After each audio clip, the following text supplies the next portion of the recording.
So Elon Musk went to the border. Now, the visit itself wasn't particularly earth-shattering in terms of what it provided. However, Musk is an informal player in the U.S. establishment, so him seeing things firsthand will allow him to formulate ideas and transmit them to people via networking who are in a position to do things. This can be useful since many politicians and legacy media are pretty much refusing to engage with this situation. So, few key takeaways from listening to the videos on the border. Uh, this is Musk, what he's being told and things he's saying. Uh, According to the congressman he is with, nobody is being repatriated at any point anymore in the process, no matter what the outcome.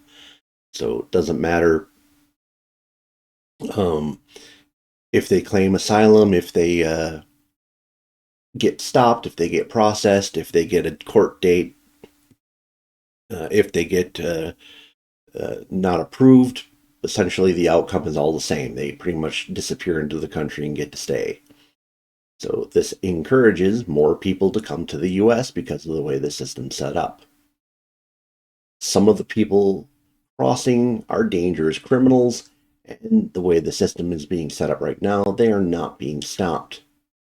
They point out that people can Google the right phrase to say to get asylum consideration. Musk believes we need an expedited legal way for people to immigrate. He believes immigration is critical to the health of the country, but the way we're doing it is very dangerous to the immigrants. At this point, he seems to favor building some form of wall. So let's understand the problem a little bit. And this is me, not Elon Musk at this point.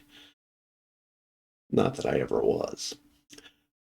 This is a continuation of a problem that's been going on for 40 years. It's just kind of being amplified right now, both in actual numbers and because certain portions of the media are deciding to amplify it. Essentially, this is a problem that for 40 years and to this day, our establishment does not want to solve. Our long term economic growth in this country is dependent on a growing population. There are some exceptions to offset some growing population needs, but for the most part, you can't get rid of the need for a growing population.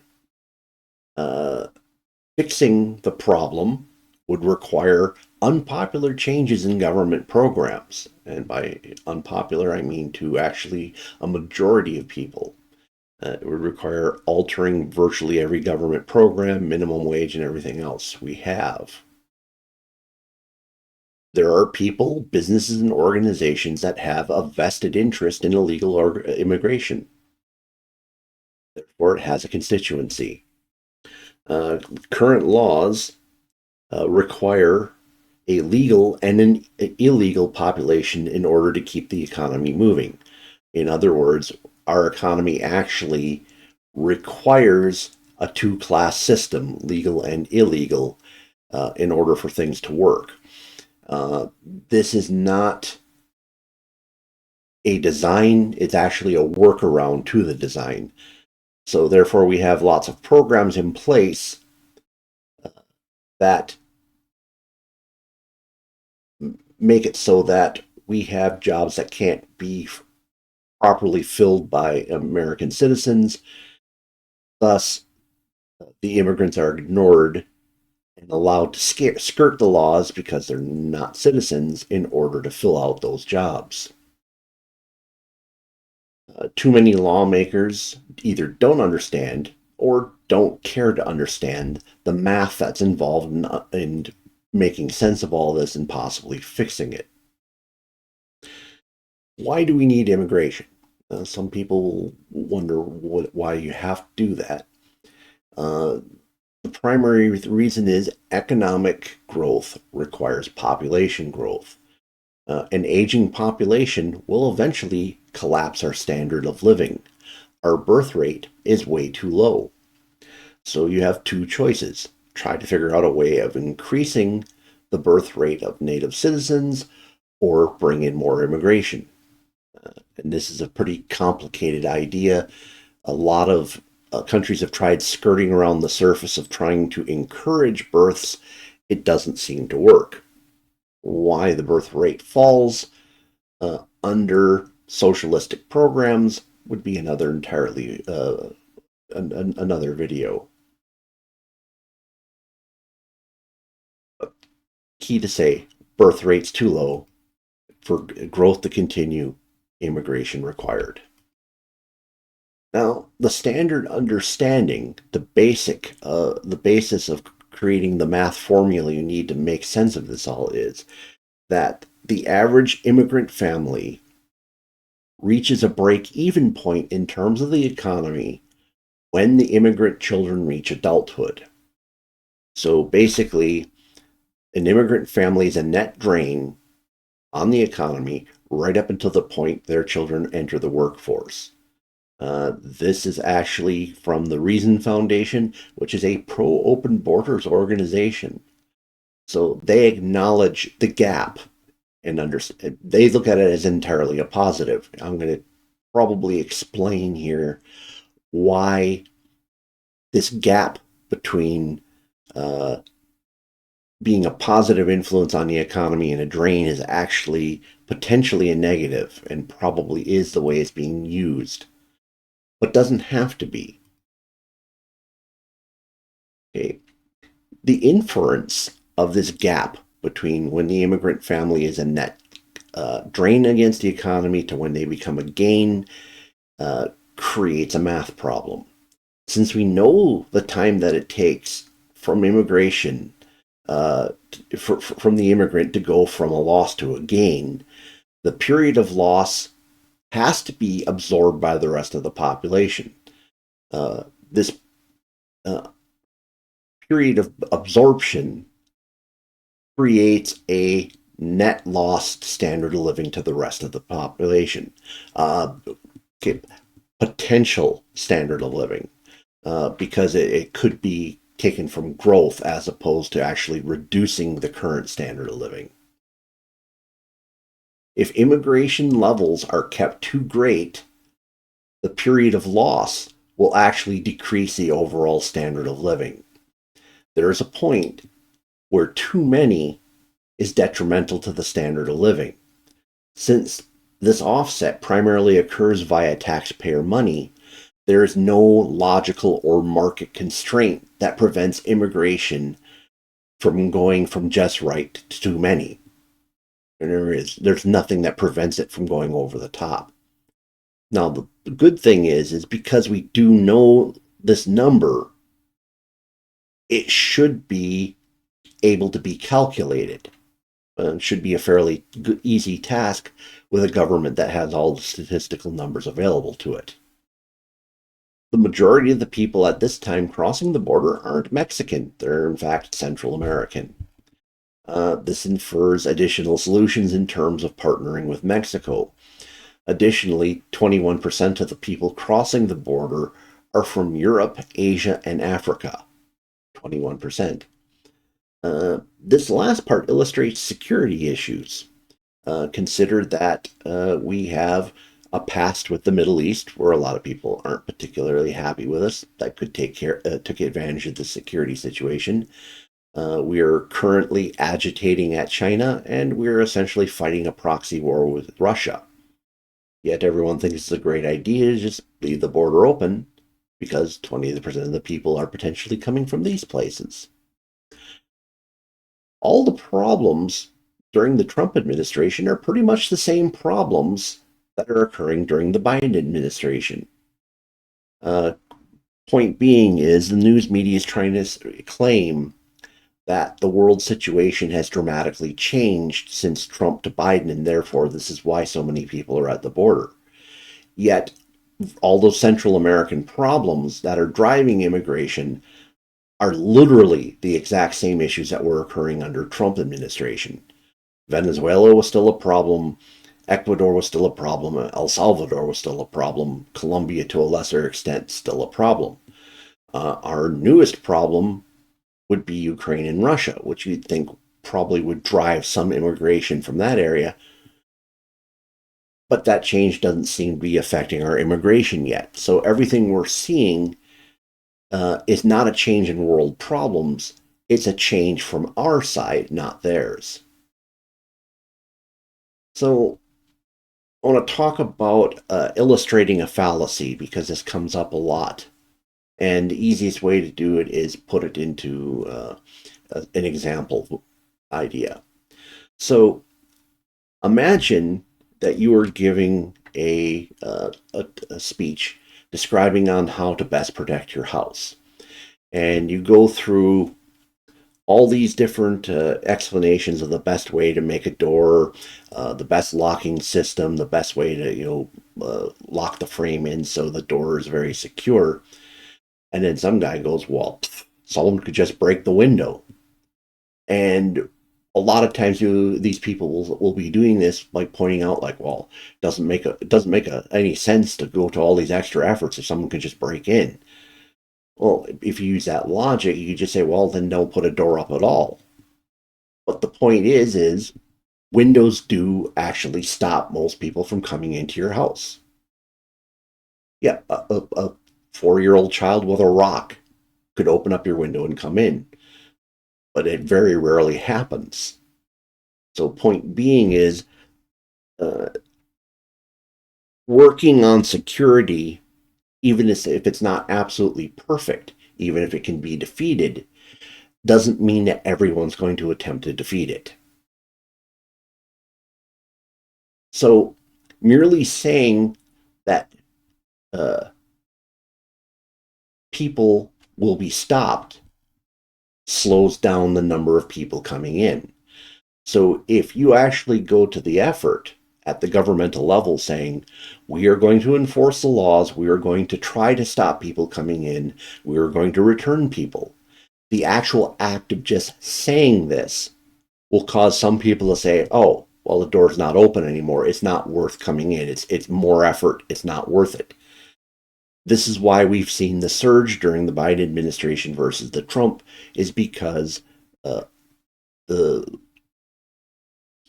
Biden administration has verbalized the idea that they're not going to be stopped, so they are taking them at their word. So there has been a lack of world change that indicates why we have an immigration problem. So therefore, the problem has to be on our side of the border. Normal enforcement will slow down people coming in. Musk's visit infers that normal enforcement is not happening. That's what the people from Congress and the Immigration Administration are basically saying. So, what about the wall? Well, one thing to keep in mind is that a wall doesn't have to be a wall. A wall can be a combination of different barriers. It can be fixed surveillance, it can be roaming surveillance, it can be patrols. Now, you'll hear a lot of people say, well, the border is, 2,000 whatever, so many miles long, so it doesn't make any sense to put up a barrier anywhere along it because people will just go around it. Well, this is what we call a straw man argument, because every mile of the border is not equally easy to get to or across. Selected barriers can have a massive impact. So, in other words, there are some parts of the border that are so rough that would be nearly impossible for people to get across, especially in large numbers. There are other areas that are easier to surveil than others. There are areas that basically are hidden from sight, like little valleys and gullies, etc. And then there's places and rivers that are easy to cross and places where it's almost impossible. So the thing is, you don't have to wall off the entire border to have an effect. You wall off key portions of it to have an effect. Now, I'll be really clear here. I'm not saying I'm necessarily in favor of a wall. There have been other issues with building the portions of the wall that have already been built. For example, I've seen some credible studies that show that the amount of wall that's been built already may have contributed to this destabilization of Mexico. Actually, by creating corridors, we've created places that the drug cartels are actually fighting over to essentially have as territory for access to the United States. And this has actually led to instability in the Mexican government. So I'm not absolutely for a wall by any stretch, but the arguments I'm hearing against it, other than that one I just mentioned, are weak. The Remain in Mexico strategy seems to have worked. It would be really easy to study the effects of it because we had it up long enough time to get a look at it. Uh, if you really care about the fact that there are people trying to cross this border who are dying and they're finding bodies every day, uh, there are children and women being abused. Uh, so if you care about these people, the fact that this idea came up during the Trump administration should have no impact whatsoever on your thought process as to whether it works or not. It needs to be studied outside political knee jerkism and look to see if it actually was effective. And effective also means cost effective. Does it make sense? Absolutely, we need to be protecting children who are crossing. And there are easy ways to do this. It's very simple to confirm if the adults with children are their parents. There's this thing called genetic testing. It would be worth the welfare of children to have some kind of ready genetic testing at the border or nearby, where test results can be rushed out. Um, and also, there's been the situation where people in country are claiming to be relatives and picking up children and being allowed to go away with them. Again, I see genetic testing as a potential solution. Now, there are going to be situations like where you have a stepfather who's not genetically related, but this isn't going to be always the case, and that's where you have caseworkers step in to try to ascertain what's actually going on with the family situation. Another issue I think would be helpful in diffusing the situation is defunding the NGOs that are out there stoking immigration. A lot of these NGOs are actually being funded with your taxpayer money because the government is constantly playing this game where it's like, oh, well, we're not doing it. We just gave money to XYZ nonprofit organization, and what they do with it, we just don't know.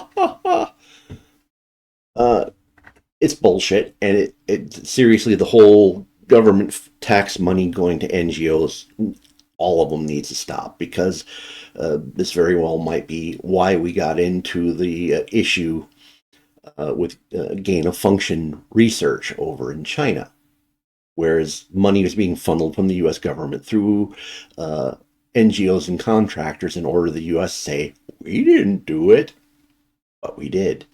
So shutting down these NGOs will stop coaching people, stop encouraging people.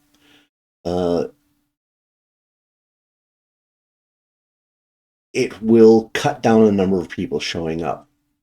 I think they should seriously consider the revocation of charitable status for some of these organizations or their nonprofit status, depending on whether they're functioning as a charity or a nonprofit. Also, I think we need to look heavily at UN third-party payments because government money we're paying to the UN is being funneled back to some of these NGOs who are then fueling our problem. Rather than writing a UN a blank check, we should be auditing every penny going to them and definitely removing the money that's funding the NGOs that are being used against us.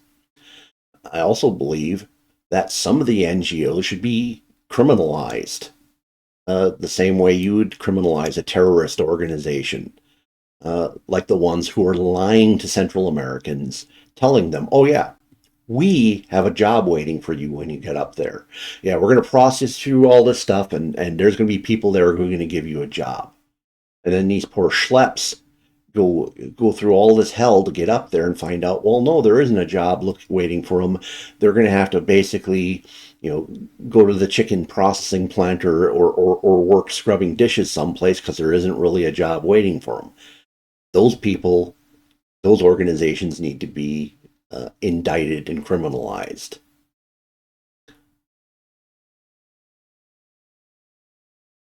Um, we need to have changes to the conditions of government support and the use of government institutions.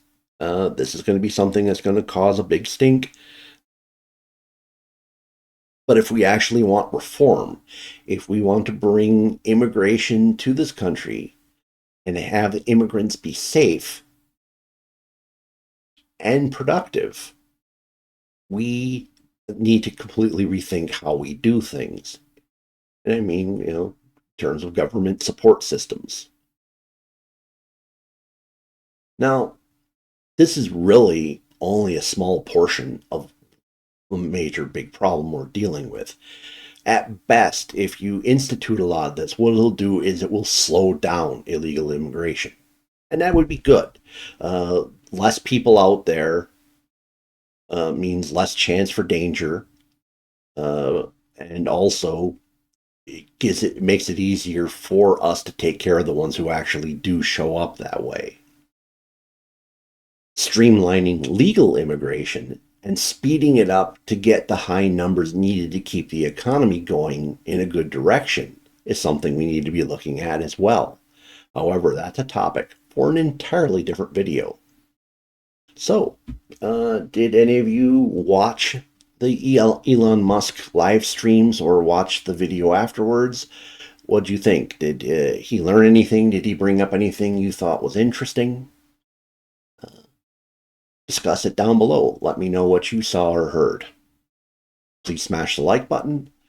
If the YouTube algorithm has brought you here and you're not one of my regular subscribers, please look at my video titles. I'm sure you'll find something interesting. Consider subscribing. And if you know somebody who'd find this interesting, please share it with them. Thank you for spending time with me this evening. Hope to see you again in a future video.